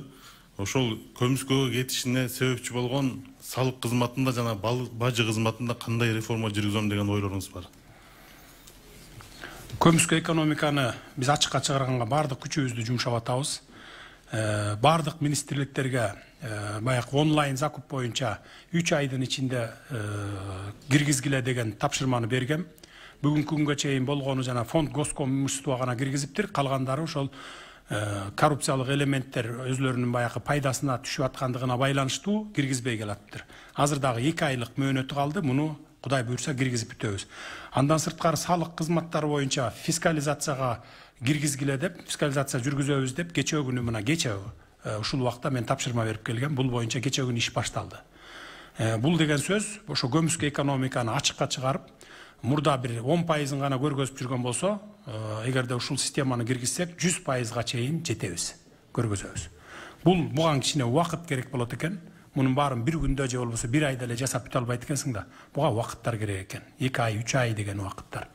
Кудай буйрса көмүскө экономиканы бардыгын ачыкка чыгарганга күч аракетибизди жумшайбыз толук. Рахмат, ийгилик. Сомбу Кадырова, андан кийин 5-канал. Арбаңыз, денсаулыктарыңыз жакшыбы? Жакшы. Сиз өмүр бою калыстыкты, адилдикти чын ниетиңиз менен издеп келгендигиңиз үчүн жараткан сиз тарапта болду. Жаратканым колдосун. Сизди жаратканым колдоп, элдин башына ишеничтүү жетекчи болуп бересиз деп мен ишенем. Биздин өлкөдө сиз келгенден кийин люстрация маселеси көп каралып атат. Люстрация маселеси эң биринчи кыргыздын идеологиясы кайнап турган массалык маалымат каражаттарынан башталыш керек. Башкача айтканда, КТР телеканалынан. КТР телеканалы билем сиз нааразы болуп, ушул жактан көп чыкпай калган видеолоруңуз бар. Бул жерге сиз чыгууга зар болуп жүргөн күндөр болгон. Мына ошол учурда иштеген журналисттер орун алып 20 жылдап, 30 жылдап ушул жер атасынан калгандай болуп басып алгандар бар. Мына ошол тазалануу эң биринчи КТР каналынан башталышы керек деп ойлойм. Биз азыркы моментте дагы ошолор өзүбүздүн арабыздан бийликке өзүбүздүн арабыздан алып келишибиз керек деген адамдар чуркап жүрөт. Мен ага каршымын. Сырттан телекомпаниянын ишин жакшы билген менеджер, кайраттуу, реформатор адам келиши керек. Мен сизден ушуну суранар элем, ушуну контролдоп коюшуңузду сизден көптөн көп суранам. Рахмат. Сырткары мен сизге могу китепти бул китеп сиздин кыйналып, кысталып жүргөн кездеги өтө баалуу китеп деп ойлойм. Буга мындан кийин көп китептер чыгышы мүмкүн. Мындан кийин көптөгөн ырлар жазылышы мүмкүн сизге. Бирок ушул китептин ичиндеги ой тилектер ишке ашып кеткендигине өтө кубанычтуумун. Мунун ичинде менин дагы сизге арнаган ырым бар. Ошол ырды кайра окуудан мен тажабаймын. Сизге ишиңизге ийгилик, бар болуңуз, ар дайым элдин башында элге ата болуп жүрө бериңиз. Сизди кыргыз эли бел тутат. Рахмат. Рахмат, урматтуу журналисттер. Люстрация деселе, биз дайыма бир нерсени түшүнөбүз да, камаш керек, куугунтукташ керек, антиш керек, минтиш керек депчи. Камоо жолу менен биз люстрация кыла албайбыз да. Аны менен маселе чечилбейт. Биз ошон үчүн конституциялык реформаларга барып атабыз. Башкаруу системасын өзгөртөлү деп атабыз. Бир эле КТРда эмес, бардык мамлекеттик структураларда өзгөрүүлөргө баралы деп атабыз. Мына Кудай буйрса, жаңы конституция кабыл алынса, жаңы өкмөт түзүлсө, жаңы структуралар түзүлсө, министрликтер, андан сырткары ушу мына сиздердин КТРда дагы ошондо бай иллюстрация кылып, бардыгын жаңылаганга сиздерде мүмкүнчүлүк түзүлөт. Кандай жол менен? Мисалы, КТРКда мында 30 жылдан бери 1000 тегерегинде адам иштеп келатасыздар, КТРКда. Бирок ошол эле мезгилде мына акыркы 15 жыл дебейин, бир 10 жылдан бери КТРКны көп киши көрбөй калган да. Мамлекеттер баягы мындай сыртынан карап коет да көрбөйт. 1000 адам иштеген КТРК. Бюджеттен миллиарддаган сомдорду колдоносуздар, аласыздар, коротосуздар. Ошол эле мезгилде, мисалы НТС каналын алалы. 30-40 адам иштейт. 5-чи каналды алалы. Жаңы телевидениялар пайда болгон Next TV, New TV деген, Регион 7-чи канал деген мисалы. Ошолордо 40-50 эле адам иштейт, бирок КТРК берген каналдарда эле программаларды берет да, передачаларды. Элдин көпчүлүгү бөлүгү ошолорду көрөт да. Анан мындай салыштырып көрсөңүздөр да, 1000 адам иштеген, миллиарддаган акча колдонгон КТР менен баягы жеке телеканалдардын кимисин көбүрөөк эл көрөт, анан эффективдүүлүгү кандай болуп атат. Шуну салыштырып көрүп эле анан жыйынтыкты чыгара берсеңиздер болот. Ошондуктан ушул реформалар башталганда сиздер дагы өзүңүздөр мына калыс адамдардан башыңыздарга коюп, мына аксакалдарыбыз отурат, өмүр бою ушу журналистикада келаткан, телевидение тармагында, радио тармагында келаткан аксакалдарыбыз отурат. Ушулардан, жаштардан мындай прогрессивдүү идеясы бар жаштардан аралаштырып комиссия түзүп, анан ушул кыскартууларга барсаңыздар да. Кыскартууларга барып, анан кийин кайрадан ошол КТРКнын башчысынан баштап тетигил пол жуугучуна чейин конкурсный комиссия түзүп алып туруп, ошо менен тазалап алсаңыздар, мына ошондо иллюстрация кылдык деп айтсак болот да. Тынчтык жолу менен, бир мындай бирөөнү куугунтуктап, камоо жолу менен эмес. Мен дагы бир жолу айтайын, камоо жолу менен биз көп нерсени чече албайбыз. Экинчи микрофон, 5-чи канал. Раз. Максат Леспеков, 5-чи канал. Кыскартууну ошол азыр мен адамдар жөнүндө кеп кылган жокмун, структурасы жөнүндө айтып атам. Бирин-бири кайталаган бөлүмдөр көп. Бирин-бири кайталаган управлениелер көп, башкаруу немелери көп. Ушулардын бардыгын компоновать этип, бириктирип, ушул жолун айтып атам. Ал эми керектүү адам, кереги жок адам дегенди сиздер ошол башында түзгөн комиссия өзү чечиш керек да. Ал керектүүбү, кереги жокпу, бири-бириңерге жагабы же жакпайбы, кыйын адис болсо, башы иштеген болсо, идеясы күчтүү болсо, анан ошол менеджер болсо, андайларды баягы четтетпей баягы неме кылыш керек да, калтырыш керек да. Анан аны коллектив жакшы көрөбү, жаман көрөбү, бул жагына карабаш керек. Анткени мамлекеттин иши бул. Мамлекетчилдик менен караш керек да. А эгерде жеке компанияң болсо, анда боло берет эле. Бирок ошондой бардыгы ошол карысынан жашына чейин ушу мамлекетчилдик деңгээлде ойлонуп, анан ошону караш керек да. Экинчи микрофон, 5-чи канал. Саламатсызбы, Садыр Нургожоевич. Атым Максат Леспеков. Айтсаңыз, өлкөдөгү чыныгы экономикалык абал азыр кандай? Мындан нары бюджеттик кызматкерлерге айлык акылары убагында берилеби? Жана азыр казынада каражат жок деген да сөздөр болууда. Эгер ошол сөз чын болсо, кайсыл булактардан каражат аласыздар? Жана дагы бир суроо, эмне себептен галстук такпайсыз? Өлкөдө экономикалык абал өтө жакшы деп да айта албайм, өтө жаман деп да айта албайм, орточо. Орточо жылдын аягына чейин баягы защищенный статьяларды беребиз. Эч кандай мындай эме болбойт. Ноябрь, декабрь жылдын аягына 31-ине чейин баарын жаап атабыз буюрса. Анан кийинки жылдыкын азырынча прогнозубузду кыла элекпиз. Отуруп аны жасайбыз жаңы жылдан кийин. Буюрса биз абалдан чыгабыз деп эле ойлоп атам.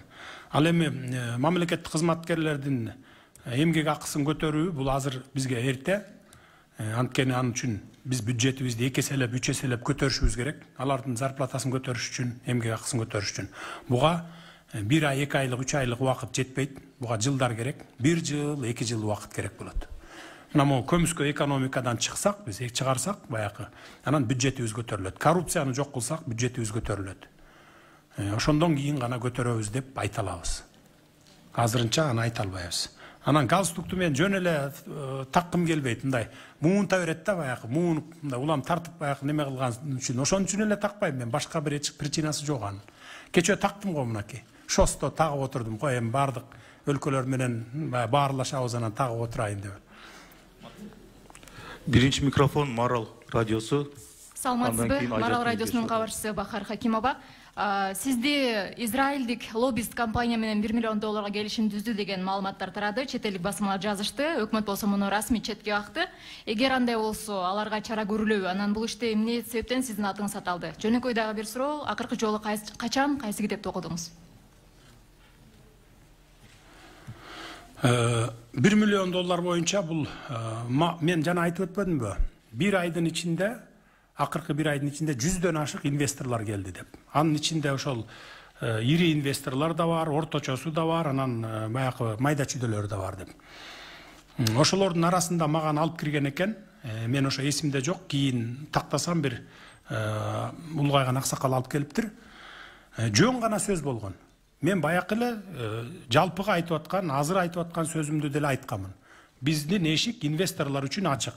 Эгерде эки мамлекеттин ортосунда тең бирдей кызыкчылык болсо, анда биз иштешүүгө даярбыз деп. Анан баары эле ошентип макул деп эле кетип атышат. Сунушуңарды алып келгиле деп атам мен. Сунушуңарды алып келгиле, көрөлүк. Эгерде баягы бирдей кызыкчылык болсо, анда биздин элге, мамлекетке зыяны тийбеген кызыкчылык болсо, келгиле алып келгиле деп атам. Ошолордун эле бирөө экен. Анан бул баягы ошону алып келген биздин жаран экен, Кыргызстан жараны. Ал болсо жана агентство по привлечению инвестиций деген бар. Ошолорго кайрылыптыр. Кайрылып бизге МИДке кагаз жазып бериңиз, ушул инвесторлорубуз кийинки келгенде Кыргызстанга тоскоолдуксуз келсин деген суроо менен кайрылган экен. Ал жаңы иштеп аткан бала, ал билбей эле баягы кол коюп ийиптир дагы МИДке ошондой кат жөнөтүп ийиптир. Бул эми баягы майда чүйдө гана кемчилик. Анан ушул майда нерседен чоң нерсе чыгарып туруп, баягы кара пиар менен неме кылайын дегендер ошондой эле баягы жүргүзбөй ишти да. Ушундай болду. Келишим түзүлүптүр деп. Эч кандай өкмөт менен алардын ортосунда келишим түзүлгөн жок. Эгерде инвесторлор менен келишим түзүлгөн болсо, мейли кайсы өлкөдөн болбосун, ким болбосун, биз ачык айкын түзөбүз. Ачык айкын түзөбүз. Мурдакыдай жеке ишкерлер бар ортого кирүү, мындай коррупциялык моменттер болбойт. Только инвестор менен мамлекеттин ортосунда гана келишимдер болот.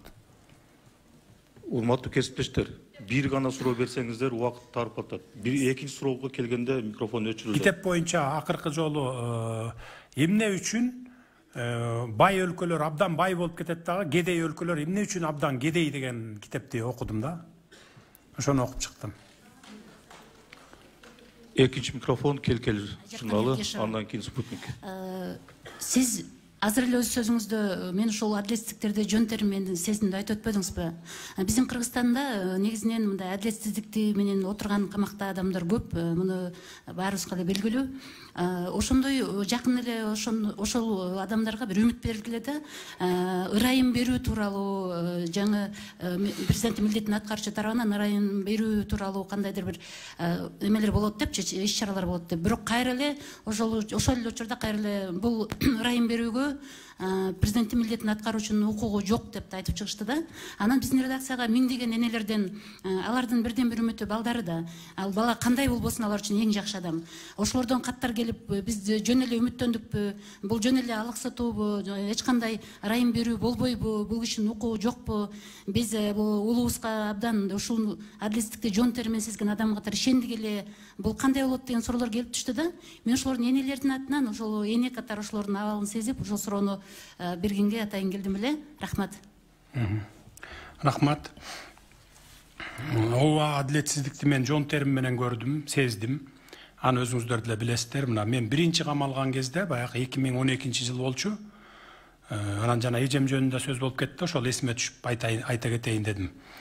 6 айбы 7 ай жаткандан кийин го дейм. Бай соодалашуулар болуп атты да, билесиздер да, камап алып соодалашат, бийлик ушундай кылат. Анан мен такыр болбой койгондон кийин, бай позицияман кайтпай койгондон кийин бир тууган эжемди, жана чет өлкөдө жүрөт деп аткан эжемди алып барып туруп СИЗО 1ге камап койду. Анын эч кандай күнөөсү жок, колу да жок кагазда. Алып барып камап койду дагы, бир жумадан кийин мага келди СИЗОго. Бийлик кишилерин жиберди. Болду эми позициясынан кайтсын, биз эртең чыгаралы, мына бир тууган эжең да чыгат. Барып сүйлөш бийлик менен түн ичинде жолуктуруп мындай шарт түзүп берели, жолугуп сүйлөш дегенде мен болбой койдум. Ошентип эжем 21 күн жатты СИЗО 1де. 2013-жылдын жаз айы болуш керек эле. 21 күндөн кийин кайра ошол эле камаган эле сот кайра өзү чыгарып койду. 21 күндөн кийин мына ушундай окуялар өткөн да. Мен ошонун бардыгын жон терим менен сезген үчүн бүгүн эч кимди куугунтуктабагыла деп дайыма мен ошону буйрук берип атам. Өзүм көзөмөлгө алып атам. Бир дагы журналист болобу же башка болобу куугунтук албагыла деп. Ырайым берүү боюнча бул президенттин милдетин аткаруучунун толук укугу бар. Президенттин милдетин аткаруучу деп айтып турган эле сөз жетиштүү го деп ойлойм. Кудай буюрса ырайым беребиз. Анткени мен уже түрмөдө отурганда ушу 3 жыл аралыгында жөнөкөй эл менен, карапайым элдин балдары менен олтурдум. 100гө жакын баланын ошол жактан чыгып кетишине жардам бердим. Адилетсиз, подставить этип камап коет деп коебузго, ошондой болгон. мыйзамсыз отурган, анан кийин ушундай майда чүйдө эле бирдеке менен отурган, далай тагдыры талкаланып калган жаш балдарга мен жардам бердим. Ошол отурган кездерде. Мен кандай жардам? Мисалы кат сабаты жок, көпчүлүгүнүн кат сабаты жок болот да, тамга тааныбагандар болот. Ошолорго арызын жазып берип аттым, омбудсменге арыз жазып берип аттым, жогорку кеңешке, президентке ырайым жазуу боюнча, берүү боюнча жазып берип, жардам берип, ошо жүздөгөн ашык баланы чыгып кетишине мен себепчи болдум. Эми ал жерде 150 бала эмес, 1000 деген балдар отурат. Мен мисалы төбөсү көрүнгөн адам катары ошо мыйзамсыз камалды, адилетсиз камалды деп баягы коомчулукка дайыма коомчулуктун чордонунда болуп турду. А мен оксогон 1000 деген адамдар отурат ал жерде. Ушу бир 5000 адам түрмөдө отурса, ошонун бир 2000 адамынын ичинде баягы адилетсиз отургандар бар да.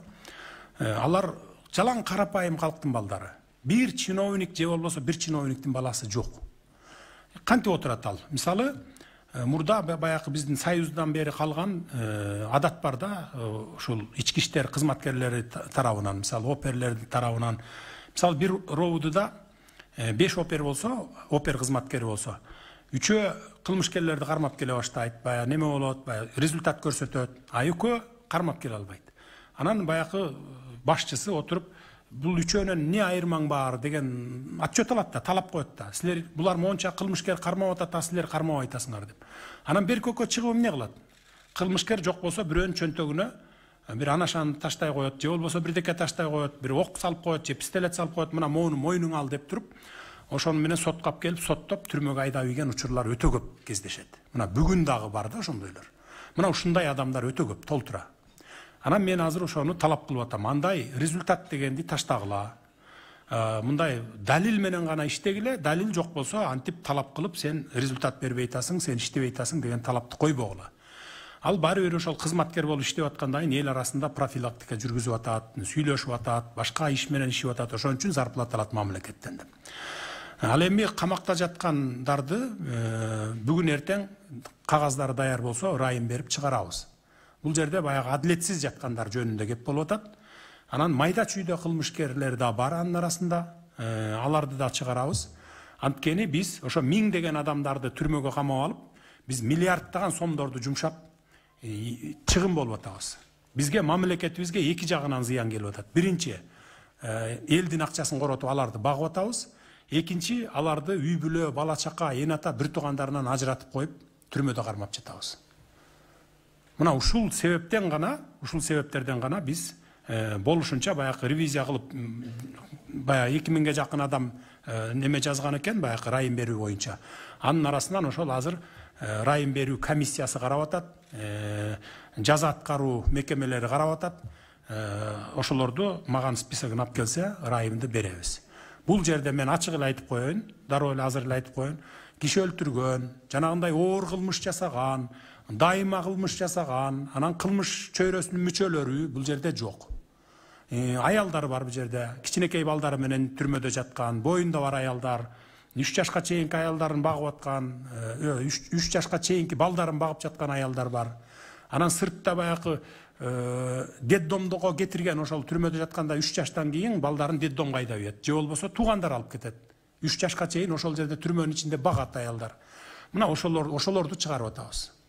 Мына ушундай кыйналган адамдарды чыгарып атабыз. Үй бүлөсүнө барып жанын баксын. Эки пайдасы бар. Биринчи, мамлекеттин акчасын экономдойбуз. Экинчи, аларга ырайым кылып, бир туугандарына үй бүлө, бала чакасына барып кошуп атабыз. Биринчи микрофон Спутник даярдасын Шайыста. Саламатсызбы, Садыр Нуркожоевич, Спутник Кыргызстан агенттиги, Иламан Карымшаков. Мен сизге ушу региондордогу жолугушууңуз тууралуу суроо бергим келди. Ошол учурда 100 000 сомго чейин кредит алган үй бүлөлөргө өкмөт жардам бере турганын айттыңыз. Эгер аны эсептей турган болсо, 1 миллиард 200 миллион сом керек экен аны ишке ашырууга. Бюджеттин тартыштыгы 35 миллиард сом болуп жатканда, ал каражатты кайдан табасыздар? Анан ошол жолугушууга барганда, түштүк регионуна барганда 2000-5000 адам баткан стадионду эл жолугуп жаттыңыз. Эмнеге мамлекеттин башында өзүңүз тургандан кийин карантиндик чектөөлөрдү эске албай жатасыз?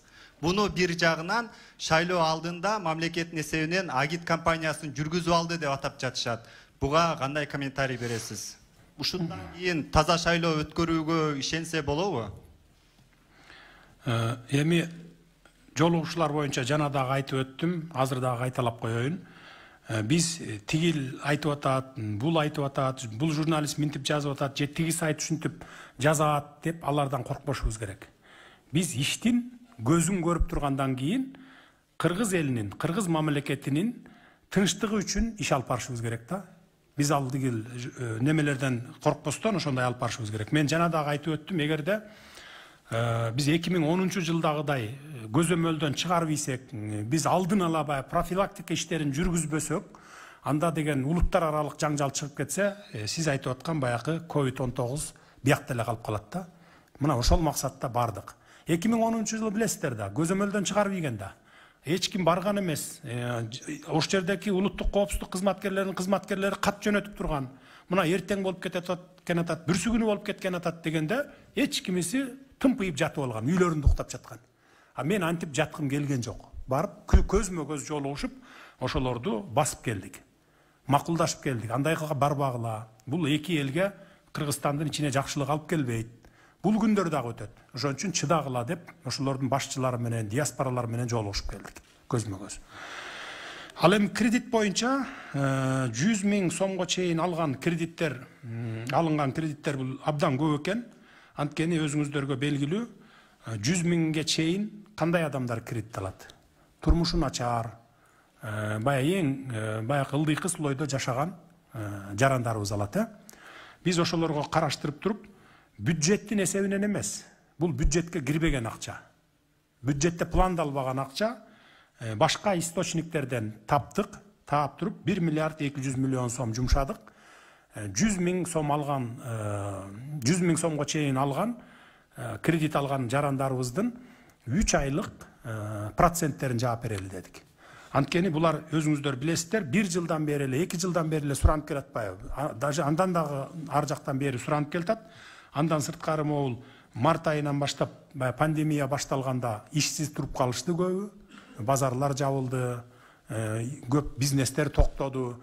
Ошондон бери абдан кыйналып келаткан слойда биздин жарандар. Ошолордун кайрылуусу источник биз таптык. Муну кийин отчет бергенде айтабыз, жылдын аягында. Дагы бир жолу кайталайм, бюджеттин акчасы эмес, бюджетке кирбеген акчадан источниктерден таптык. Любой нерсени чечилбеген маселе жок, бардыгын чечсе болот. Только иштеш гана керек да. Анан булар көп кайрылуулар көп келип түшкөндүгүнө байланыштуу биз ушул ишти жасадык да. Мен өзүм билип эле же болбосо бир популисттик кадамга барып жасаган маселе болгон жок. Пикеттер болуп атат, мына топ болуп 40-50дөн 30-40-50 адамга чейин келип мага кирип атты акыркы бир айда. Мына момундай кыйналып атабыз, үйүбүздү залогко койгонбуз, же болбосо машинебизди залогко койгонбуз, алып атат деп кайрылып эле жүрүшпөйбү? Bir топ жылдан бери кыйналып жүрүшпөйбү? Мына ошондон кийин анан биргелешип туруп каржы министри менен, экономика министри менен жана башка бардык өкмөттүн мүчөлөрү менен, тиешелүү өкмөттүн мүчөлөрү менен ушундай чечимге бардык.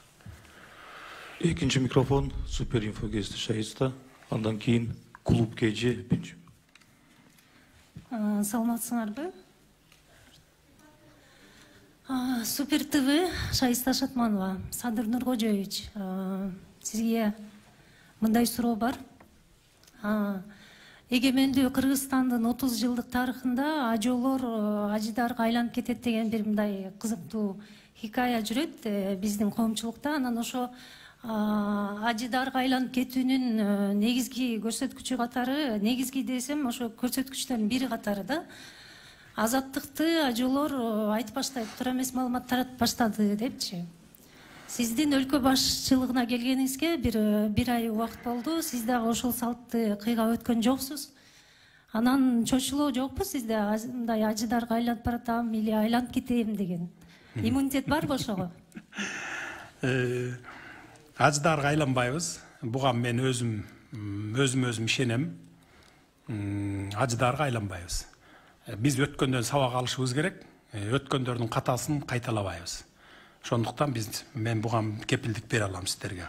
Ал эми азаттык боюнча болсо, мен азаттыкты ушу акыркы 8 жылдан бери бардык чыгармаларын, бар чыгарылыштарын тынбай угуп келгенмин. Түрмөдө жатканда дагы ошол эртең мененки 1-чи, 2-чи, 3-чү чыгарылышын, кечкисин тынбай укчу элем да. Акыркы 1 ай ошо укканга убакытым жетпей калды эле. Анан өткөндө бир жума, 2 жума мурун азаттык ушинтип жамандап атат дегенден анан отуруп алып уктум. Атайы убакыт бөлүп алып уктум. Чындап эле баягы менин сөзүмдү, сүйлөгөн сөзүмдү, менин оюм башкача мындай толук жеткире албай калган оюмду бурмалап берип аткандагы моменттер бар экен. Ошон үчүн мен азаттыктан суранат элем. Андай кылбаңыздар. Эгерде мындай бир толук менин оюмду бергиңиздер келсе, мен дайыма ачыкмын. Телефондон болсо дагы сиздерге мына менде эшигим дайыма ачык. Дайыма суроолоруңуздарга жооп берем. Түшүнбөй аткан маселелер болсо, менин өзүм жеке оюмду түшүндүрүп бергенге менин эшигим дайыма ачык сиздерге. Пожалуйста, первый микрофон, клуб КЖ. Андан кийин Туркел. Здравствуйте. Айдай Токоева, клуб КЖ. По действующей Конституции инициировать поправки в главный закон страны могут только парламент и избиратели. Можете, пожалуйста, сказать, как сейчас вы пытаетесь реформировать ее? Конституцияны долбоорун парламентке беребиз. Парламент талкуулайт. Эл дагы өкмөттүк эмес уюмдар, журналисттер бардыгыңыздар катышсаңыздар болот. Парламенттин кароосу жүрүп жатканда биз толук Кыргызстан боюнча толук түз эфирден чагылдырып турганга биз ошондой немен түз беребиз, условияны. Экинчи микрофон, Туркел. Здравствуйте, международная пресса Туркель, медиа. Скажите, пожалуйста, как вы видите в будущем внешней политики Кыргызстана, дипломатические отношения с другими странами мира и, естественно, с Азербайджаном и с Турцией? И Туркениши, как вы будете с ним работать в дальнейшем? Бизде эл аралык саясатты бүгүнкү жүрүп аткан саясатыбызды бүгүнкү күнгө чейин жүргүзүп келген саясатыбызды мындан ары да улантабыз. Мындан дагы бийик деңгээлге алып чыкканга аракет кылабыз. Ал эми Азербайжан, Түрк элдери менен биз бүгүнкүдөн дагы жакшы мамилени курганга аракет кылабыз. Анткени биз бир тууган түрк тилдүү элдербиз. Биринчи микрофон, репортер, андан кийин Фабула пресс даярдансын. Репортер маалымат агенттигинен Наргиза Өмүрбекова. Менин суроом мындай, Өмүрбек Бабановдун дагы президенттикке талапкерлигин кое тургандыгын көптөр күтүп жаткан болчу. Анан бирок Бабанов сиз менен сүйлөшүүдөн кийин сиздин талапкерлигиңизди колдой турганын билдирди. Эгерде сиз президенттик шайлоодон утуп калсаңыз, Бабановду кайсы кызматка аласыз? Эми бир эле жалгыз эле Бабанов эмес, дагы бир топ саясатчылар келди, кол сунуп, мен ким болбосун, мейли кайдан келбесин, жардам берели, бирге ынтымакташалы деп келген саясатчылар болсо эшигим ачык. Бардык эле саясатчылар келип атат, депутаттар келип атат, бардыгы менен жолугуп атам. Менин аракетим Кыргызстанда мисалы сен Акаевчисиң, сен Бакиевчисиң, сен Атамбаевчи же Жээнбековчисиң деп бөлбөстөн бардыгын бир колго, бир муштумга топтогонго болгон күч аракетимди жумшап атам. Бул боюнча мен акыркы жасап аткан иштеримден деле өзүңүздөр көрүп, сезип турсаңыздар керек. Биз ушул бардыгыбыз качан гана ынтымак болуп бир муштум болгонубузда Кыргызстан мамлекети алдыга жылат. Эл дагы ошо ынтымакка келет. Мына мен ошогон ынтымакка чакырып атам бардыгын тең. Бир эле Бабанов эмес, эми мен ошол эртең бир күндөрдөн ошо бир түз эфирден кайрылам го кыргыз элине. Ошондо атайын, аттарын атайым, ыраазычылыгымды билдиремин. Ошондой болду. Анан эми кайсы кызматка алуу жөнүндө вообще сүйлөшкөн жок. Сүйлөшкүлөгөн жок, сөздөр болгон жок андай. Мен бир дагы саясатчы менен сени бул кызматка алайын, сени тиги кызматка алайын деп соодалашканым жок. Мен дайыма айтып келатам, келгиле соодалашууну токтотолу. Таштайлы, мындан ары соодалашуу болбосун дагы, бир гана мамлекеттин кызыкчылыгы болсо, ошогон коелу. Мына ошо тартып кете ала турган болсо деп. Анткени мен уже акыркы 15 жылда баарын баякы соодалашуунун баарын көрүп келдим. Мен өзүм жон терим менен сездим. Биринчи келгенде 2005-жылы бир мандаттуу округтан шайланып келгем. Анда мындай соодалашуулар болчу эмес. Кийин 2010-жылы партия менен келгенде баягы 5 партия келдик. Экөөнү оппозицияга таштап, үчөөбүз коалиция түздүк. Коалиция түзүп алып туруп, анан кийин мамлекетти 3кө бөлүп алдык. Прям жаздык, кадимкидей эле жазып, мына баланча министрлик, түкүнчө министрликтер сага, баланча губернатор область саган, могу комитет мага, агентство мага деп туруп, айыл өкмөттөргө чейин бөлүп алдык. Анан ар бир фракция өзүбүз ошолорго кадрларды кое баштадык. Мына ошондон башталды. Баягы адистиги туура келбеген кадрларды эле мына иштеп кетет ушул жерге деп, биз ошо 2010-жылдан бери карай бүгүнкү күнгө чейин мына ушинтип келатабыз. Ошон үчүн анан бул жакшылыкка алып келген жок. Муну эл дагы, сиздер да көрүп отурасыздар мына. Бул эффективдүүлүгүн мамлекетти баягы түз жолго салып кете турган, өнүктүрүп кете турган жагына алып барган жок да. Тескерисинче мына бүгүнкү күндө уже 3-чү революцияга түрткү болду. Ошондуктан биз конституциялык реформа жүргүзүп, ошондой бир баягы мамлекеттик кызматтардын баарын бөлүп алып, анан тууган урук, таяке жээн, карын бөлө, куда сөөктү койгонду токтотолу дедик. Мамлекетке мамлекетчилдик подход менен кылалы деп ушундай өзгөрүүлөргө барып атабыз бүгүн. Урматтуу кесиптештер, Садыр Нуркожоевич өзүнүн кириш сөзүндө белгилеп кеткендей, өтө маанилүү маселе боюнча бизден суранып өзөнүп кетти. Ошон үчүн убакыттын чектелүү экендигин эске алуу менен акыркы 3 суроо Фабула пресс, процесс жана биринчи радио. Туура түшүнөсүздөр деп ойлойм. Саламатсызбы, Садыр Нуркожоевич, Фабула пресс, Темирбек уулу Алмаз. Мен сизге суроом, бул коррупцияга байланыштуу. Сиз келгенден бери ушу коррупцияга каршы күрөш катуу болоорун билдирип келесиз.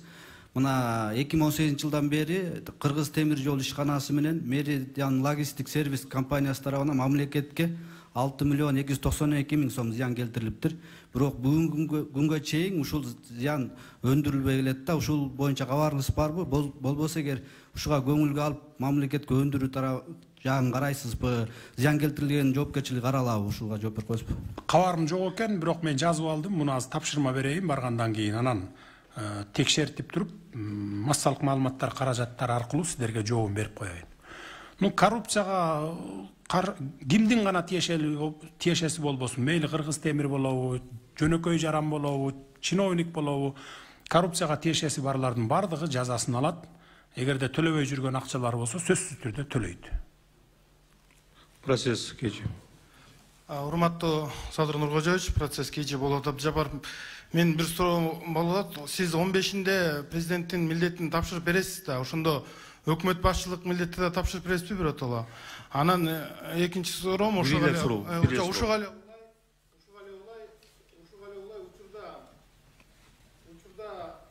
микрофон берип коюңуз. Учурда шайлоонун алдында биздин саясатчылар сырткы күчтөргө, башкача айтканда Кремльге чуркап барып ошол жактан бата алып келип атат деген маалыматтар тарап атат. Эгерде сиздин талапкерлигиңиз сырткы күчтөргө жакпай калып, экономикалык жана башка ар түрдүү диверсиялар болсо, сиз ошол өзүңүздүн жолдо табыш үчүн кыргыз элинин белин бекем бууп, бардык жоопкерчиликти мойнуңа алуу боюнча ушундай кайрылуу жасап, мындай лидер болуп бардык жоопкерчиликти ала аласызбы? Президенттикти президент милдетин аткаруулук кызматты өткөрүп беребиз. Бул автоматтык түрдө спикерге өтөт. Премьерлик боюнча болсо баягы ыйгарым укуктарыбызды токтотуп турабыз. Шайлоо бүткүчө чейин гана токтотулуп турат да, токтотуп турабыз. Бул милдетти биринчи вице-премьер министр аткарат. Ал эми сырткы күчтөргө болсо, эми сырткы күчтөр каршы чыкса эмне кылабыз эми? Бул биз бир гана Кудайга, анан элге таянабыз, элдин добушуна. Эл добуш берсе өтүп келебиз, эл добуш бербесе анда өтпөйбүз.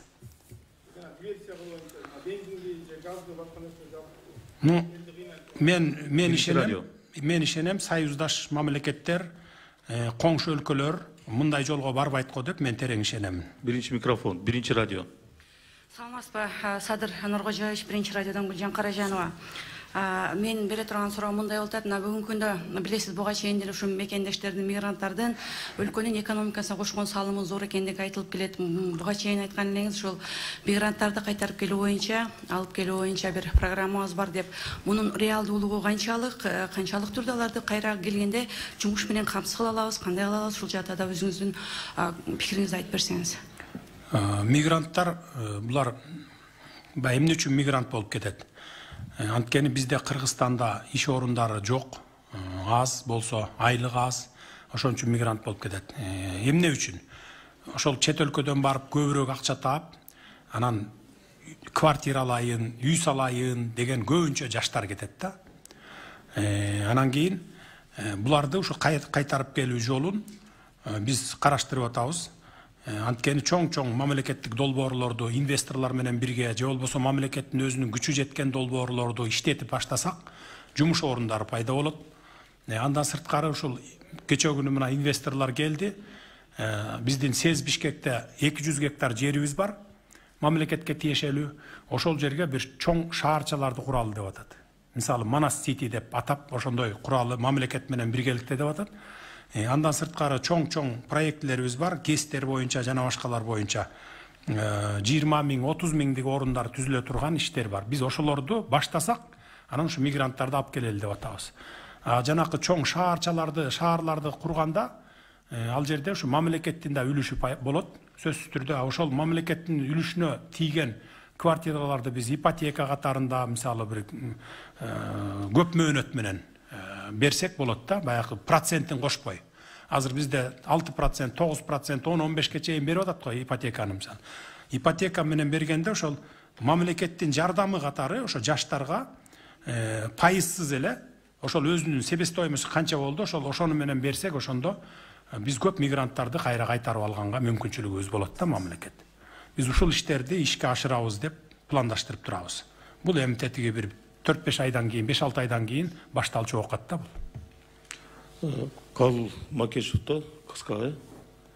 Урматтуу Садыр Нургожоевич, Спорт журналисттер федерациясынын башкы катчысы Кабыл Макешев.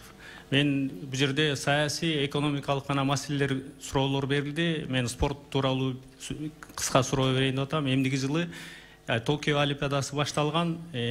Мындан сырткары 6 Азия оюндары болот, дүйнө чемпионаттары болот.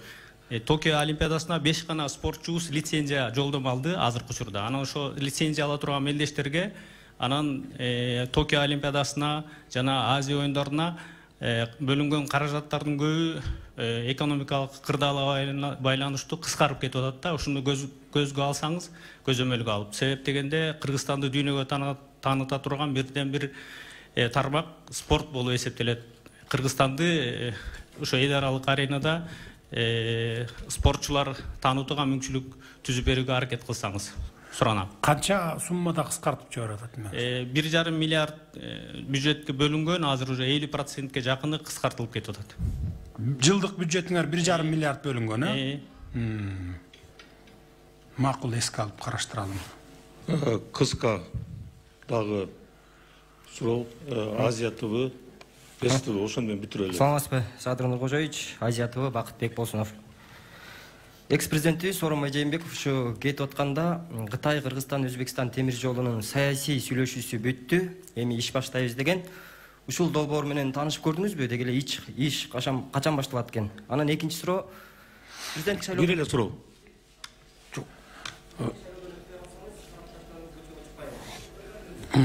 Бул боюнча, темир жол боюнча мен айтып коеюн, толук маалымат ала элекмин. Мындай үстүртөн маалымат алдык. Аган убакыт жете элек. Муну бул бир эле күндө отура калып чечип койчу маселе эмес да. Муну тереңден изилдешибиз керек, көрүш керек, баягы жолдорун караштырабыз. Ал эми шайлоодон өтпөй калсам, менин тарапташтарым чыкпайт. Антип биз неме кылбайбыз. Мындай бир кандай десем, бир талаптарды, катуу талаптарды койбойбуз. Мен жеке өзүм наоборот тескерисинче суранам. Бирок эми баягы таза шайлоо өтүш керек да. Мына бүт биздин 3 жолку революциябыз тең шайлоонун кесепетинен келип чыккан. Анан биз өткөндөн сабак алышыбыз керек, жалаң таза шайлоолорду кылышыбыз керек. Эгерде сатып алуулар болуп атса, же болбосо административдик ресурстар колдонулуп аткан болсо, мына журналисттер сиздер эл арасында жүрөсүздөр да. бардығыңыздар ачыкка чыгарып жазып туруңуздар. Мына азыр социалдык түйүндөр бар, Кудайга шүгүр, 21-кылым, Facebook, Одноклассник, Instagram дегенде дароо чыгып кетип атат го. Мына ошондой чыгарып, ошондой сатып алуулар менен, сатуулар менен, же болбосо административдик ресурстар колдонуп аткандар болсо чыгарыңыздар. Баягы жазалайлы биз. Кыргызда жакшы сөз бар го. Бирге жаза, миңге сабак дейт. Bir республика боюнча bir ошол болуп аткан жерлерден алып, камачысын камап, жазага тартсын, жазага тартсак, анан автоматтык түрдө мындан кийин бардыгы токтойт да. Таза шайлоого кетебиз. Анан еще дагы bir долбоор бар, ушул боюнча, таза шайлоо боюнча. Блокчейн системасын киргизебиз деген ушу аракеттерди жүрүп атабыз. Азыр иш жүрүп атат. Бул деген сөз баягы Центр избиркомдун ролун ошол блокчейн системасы эле аткарып коет да. Мисалы бүт сыртта жүргөн, Россиядабы, Америкадабы, Казакстандабы жүргөн кыргыз жаранында добуш бере ала турган системага алып келебиз деп атабыз азыр биз. Анан кайсы айылдан туруп добуш берсеңиз, автоматтык түрдө сиздин добушуңуз саналып турат. Бул жерде жасалмалоо, бурмалоо деген болбойт да. Ошону биз автоматташтырып коелу деген ушундай ниет менен азыр иштер кетип атат азыр. Эми президенттик шайлоого үлгүрбөсөк дагы балким кийинки келе жаткан парламенттик шайлоону ошол система менен өткөзүп калабызго деген үмүтүбүз чоң. Эгер үлгүрүп калсак ага чейин. Акыркы суроо СТВ телеканалы.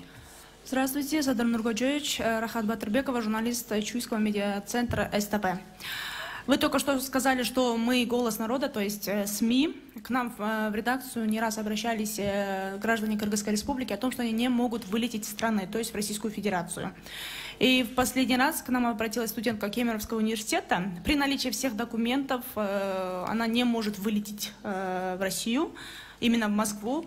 Недавно только с аэропорта Манас ее, можно сказать, выволокли оттуда. И вот у меня такой вопрос. Вообще, есть ли такой орган, который регулирует стоимость авиабилетов и вообще именно работу авиакомпании «Аэрофлот», потому что, как мы знаем, во всех интернет-пространствах мы видим, что именно у кассы авиакомпании «Аэрофлот» собирается толпа людей.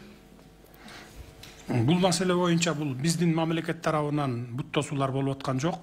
Бул ошол биздин союздаш Россия мамлекети тарабынан баягы каралчу маселе. Бүгүнкү телефондук сүйлөшүүлөрдө ушул жөнүндө сөз болот. Мен суранып айтып кетем бул боюнча. Урматтуу кесиптештер, бүгүнкү маалымат жыйынды аяктап жатып, жыйынтоочу сөздү Садыр Нургожоевич Жапаров сизге. Урматтуу журналисттер, бүгүнкү жыйынга келип бергениңиздер үчүн чоң ыраазычылык билдиребиз. Менин эшигим сиздер үчүн дайыма ачык. Анан дагы бир жолу, акыркы жолу кайталап кетем. Маалыматтарды мындай так маалыматтарды жеткизип турасыздар деп ишенемин. Эгерде кандайдыр бир кара пиарлар пайда болуп, ушундай маалымат, массалык маалымат майданында пайда болсо, өкмөттүн иши боюнча, президенттин иши боюнча, же болбосо ошо кандидаттардын мен жөнүндө болсо, дароо мага чыксаңыздар болот. Менин эшигим дайыма ачык, сиздер үчүн мен ачыкмын. Мен жашыра турган эч нерсем жок сиздерге, жалпы коомчулукка баарын болгондой айтып турамын. Чоң рахмат, кийинки жолугушканга чейин саламатта болуңуздар. Рахмат баарыңыздарга.